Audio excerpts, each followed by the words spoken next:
ہارون صاحب آزاد کشمیر پہ جائیں گے مگر اس سے پہلے جیسے میں نے کہا کہ افغانستان پہ مجھے کچھ اور بھی بات کرنی ہے. ویسے افغانستان آپ کو لگتا ہے بڑا بہادر ہو گیا؟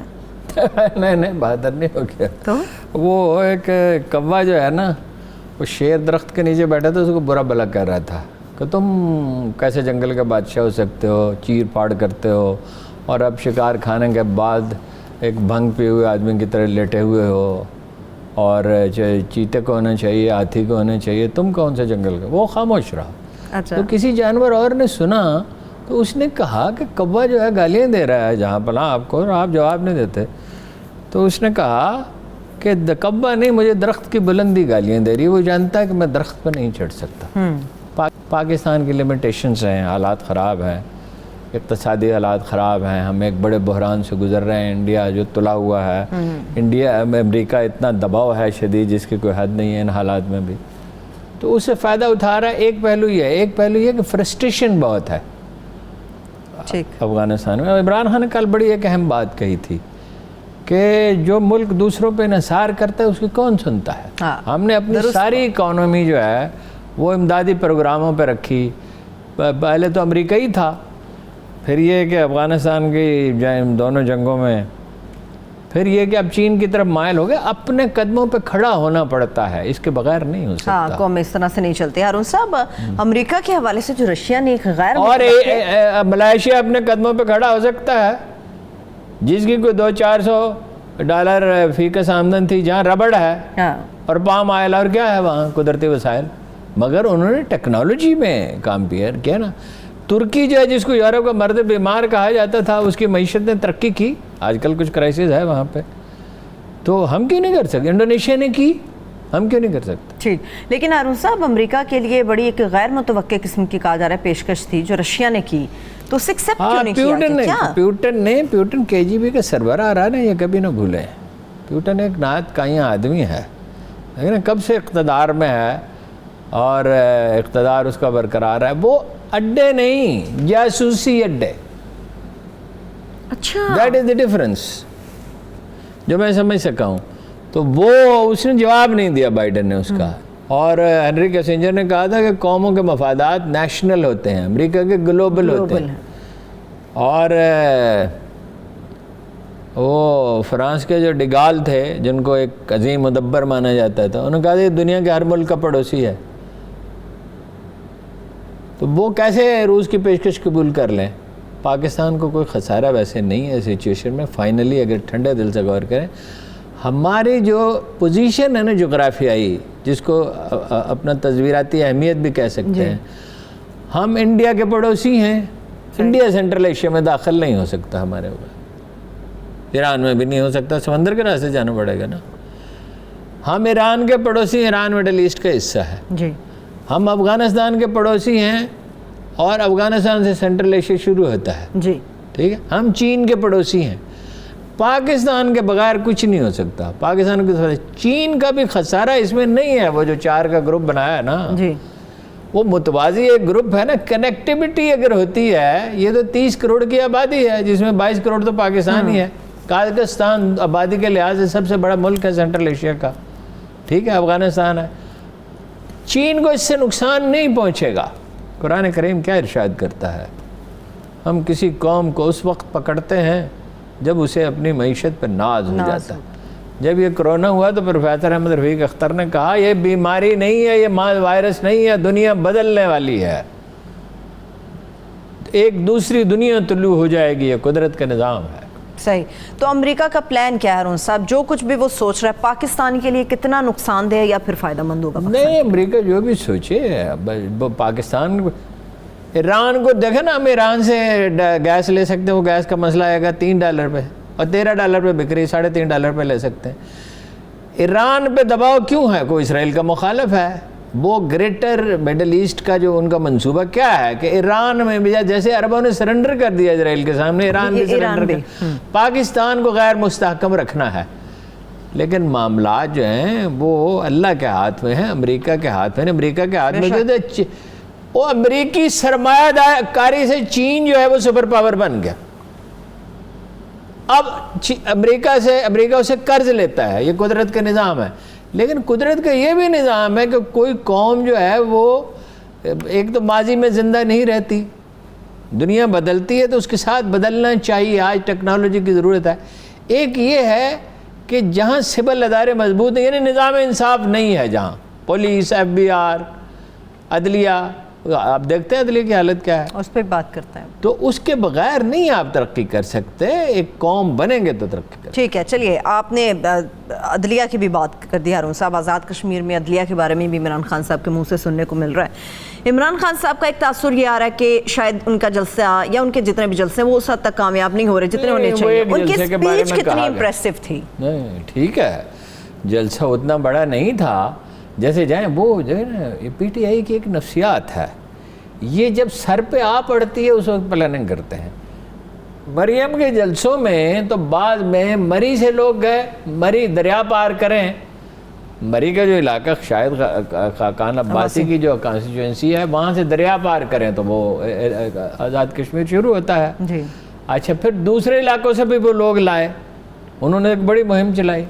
انہوں نے تیاری نہیں کی, انہوں نے تو اتنے عقل مند ہیں کہ علی امین گنڈاپور کو بھیجا جس نے بہت خرابیاں کی, خرابی پیدا کی. لیکن صرف جلسوں پہ نہیں فیصلہ ہوتا. صرف جلسوں پہ فیصلہ ہوتا تو 2013 کا جیسے میں نے کل کہا تھا الیکشن عمران خان جیتا. دیکھیے اس نے جو میسیج دیا ہے وہ بہت سٹرانگ ہے. ایک تو اس نے مقبوضہ کشمیر کی, نہ بلاول نے بات کی اس طرح سے, نہ اس نے کی. مریم تو خیر تایا جان کا ذکر ہی نہیں نہ کرتی, انڈیا کے خلاف بات کریں گی ہی نہیں نا, سوال ہی نہیں پیدا ہوتا, آئندہ بھی نہیں کر. کلبھوشن کا نام نہیں لیتا تھا نواز شریف. بلاول نے بھی سارا فوکس عمران خان پہ رکھا, یعنی کشمیر میں انڈیا نے جو اقدامات کیے اس کے ذمہ دار مودی نہیں ہے, عمران خان صاحب. عمران خان ہے.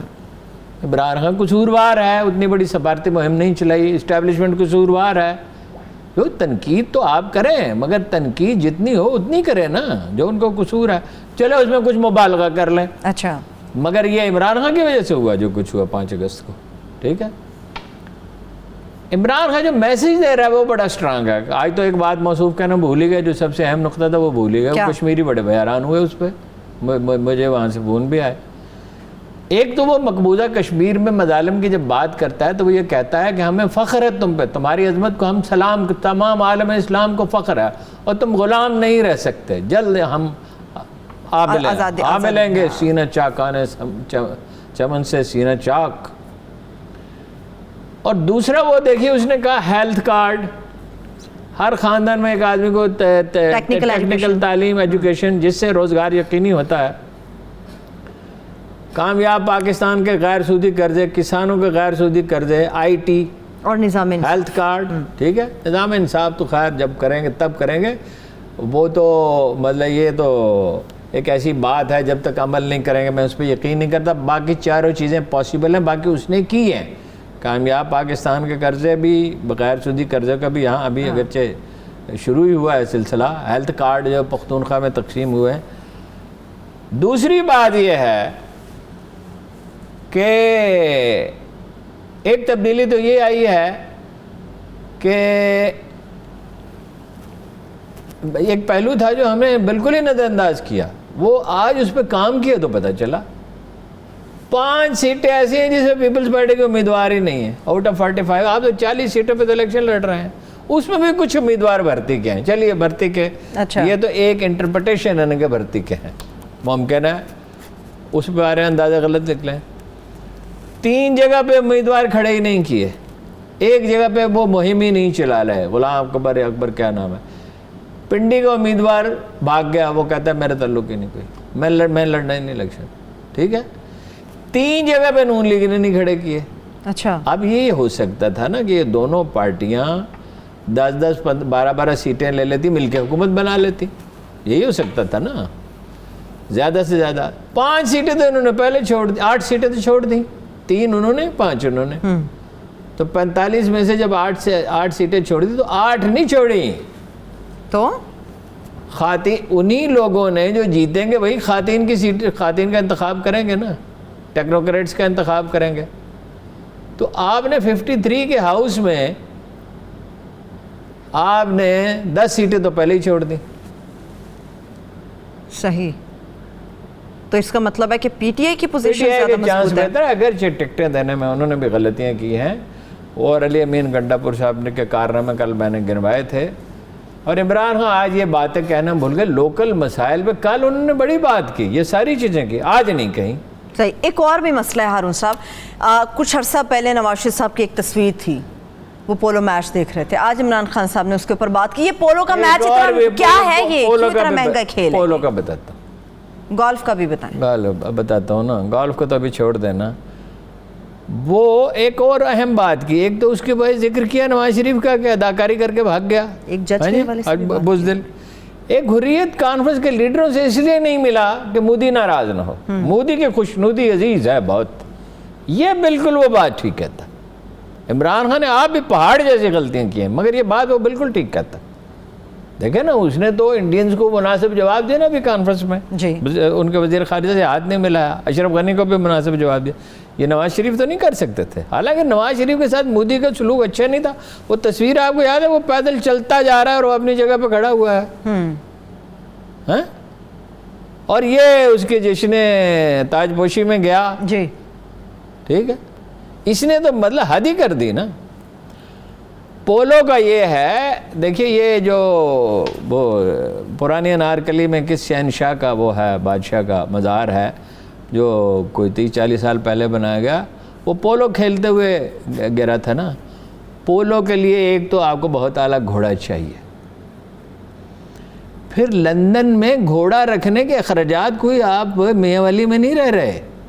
ایک ملازم جو ہے, میں نے ایران میں دیکھا ہے ویسے گھوڑے چرتے ہوئے مشہد میں, جو دیہی علاقہ ہے اس میں, جہاں اس کا مزار ہے جو ان کا قومی شاعر ہے فردوسی کا, اور امام غزالی کا مزار بھی وہی ہے. ٹھیک ہے, میں نے کافی احتجاج کیا کہ کسی کو پتہ ہی نہیں اور کوئی اس کی حالت ہی نہیں. تو پھر ایرانی حکومت نے اور بھی لوگوں نے ظاہر پوائنٹ آؤٹ کیا ہوگا اسی بات پہ. ایک تو ان کا پاکستانیوں کے ساتھ سلوک اچھا نہیں, سارے پاکستانی شکایت کرتے ہیں, کسی کے ساتھ بھی نہیں اچھا ویسے. اور دوسرا یہ مجھے اس کا بہت صدمہ تھا کہ میں ہر ایرانی سے پوچھتا رہا کہ غزالی کا مزار کہاں ہے, اور کسی کو معلوم نہیں. کسی کو معلوم نہیں. کمال ہے یار, وہ اتنا بڑا آدمی جس نے تاریخ بدل دی, جس کی تحریک کی, جس کی معاہدین کی تحریک چلی, اس کے نام پہ اور فلسطین میں مسلمانوں کا اقتدار 200 سال کے لیے دراز ہو گیا.